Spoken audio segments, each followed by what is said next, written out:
నాకు తెలిసి అసెంబ్లీలో కూడా అల్లు అర్జున్ గురించి డిస్కస్ చేయాల్సిన అవసరం లేదు.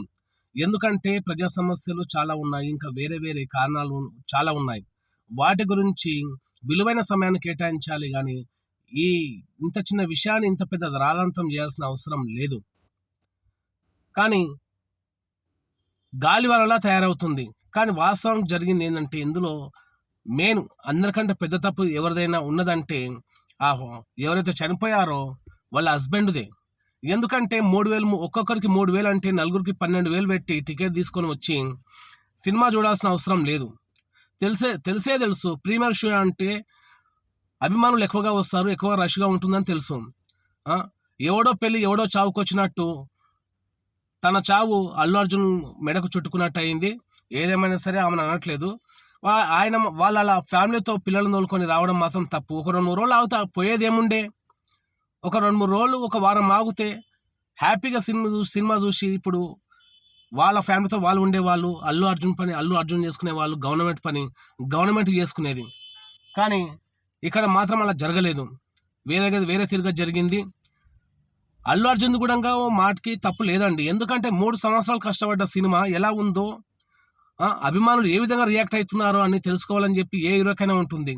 అభిమానుల సమక్షంలో చూసింది ఆ థ్రిల్ వేరే ఉంటుందని చెప్పి అతను ఆశపడ్డాడు. అందుకొరకే అతను తొందరగా వెళ్ళలేకపోయాడు. ఒకవేళ మహిళ చనిపోయిందని చెప్పి ఇన్ఫార్మ్ చేసినా కానీ ఇంతకుముందు కూడా కొన్ని సంఘటనలు జరిగినాయి కదా, కానీ మరి ఇంత సీన్ జరుగుతుందని చెప్పి తను కూడా ఎక్స్పెక్ట్ చేయలేడు. నిన్న వాళ్ళ ఇంటిపైకి కొందరు జేఏసీ నాయకులు గొడవకి వెళ్ళారంట. ఎందుకు ఇవన్నీ అవసరమా? వాళ్ళు నిజంగా జేఏసీ నాయకులా, లేకపోతే ఎవరైనా పంపించిన వాళ్ళ, అపోజిషన్ వాళ్ళు పంపించిన వాళ్ళ, లేకపోతే ప్రజెంట్ ఉన్న వాళ్ళు ఎవరన్నా, లేకపోతే లేదంటే రౌడీ మూకల ఎవరనేది క్లారిటీ లేదు.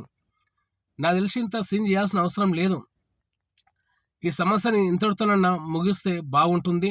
ఇంకా వేరే వేరే చాలా సమస్యలు ఉన్నాయి, వాటి గురించి డిస్కస్ చేస్తే చాలా బాగుంటుంది. ఎందుకంటే ఆ బాబు ఆల్రెడీ చావు బతుకుల మధ్య కొట్టాడుతూ ఉన్నాడు. ఆ బాబు తొందరగా రికవరీ కావాలి.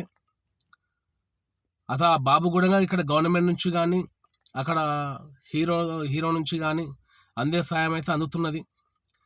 పొరపాటు జరిగింది, అది కావాలని ఎవరు చేసింది కాదు అది. ఇక దాన్ని మనము మరీ భూతద్దంలో పెట్టి చూడాల్సిన అవసరం లేదు. అది ఒక అనుకోని ప్రమాదం. ఏదేమైనా సరే అల్లు అర్జున్కి 2024 మాత్రము ఒక మర్చిపోలేని ఒక బాధను మాత్రం మిగిల్చింది. అక్కడ వాళ్ళ ఫ్యామిలీ కూడా అంతే, ఇక్కడ అల్లు అర్జున్ కూడా అంతే. మా హీరోది ఏం తప్పు లేదంటూ అల్లు అర్జున్ ఫ్యాన్స్ పోస్టులు పెడుతూ ఉన్నారు. గవర్నమెంట్ది ఏం తప్పు లేదంటూ ఇక్కడ గవర్నమెంట్కు సపోర్ట్ చేసే వాళ్ళు పోస్టులు పెడుతూ ఉన్నారు. కానీ ఏదేమైనా సరే జరగాల్సిన నష్టం అయితే జరిగిపోయింది. ఇప్పటికైనా ఈ సమస్యని మరీ పెద్దదిగా చేయకుండా సామరస్యంగా దీని ముగింపు పలకాలని చెప్పి అనుకుంటున్నా. ఈరోజు హైకోర్టులో కూడా అల్లు అర్జున్ బెయిల్ పిటిషన్ రద్దు గురించి ఈరోజు ఐటెం రాబోతుందని చెప్పి ఈరోజు విన్నాను.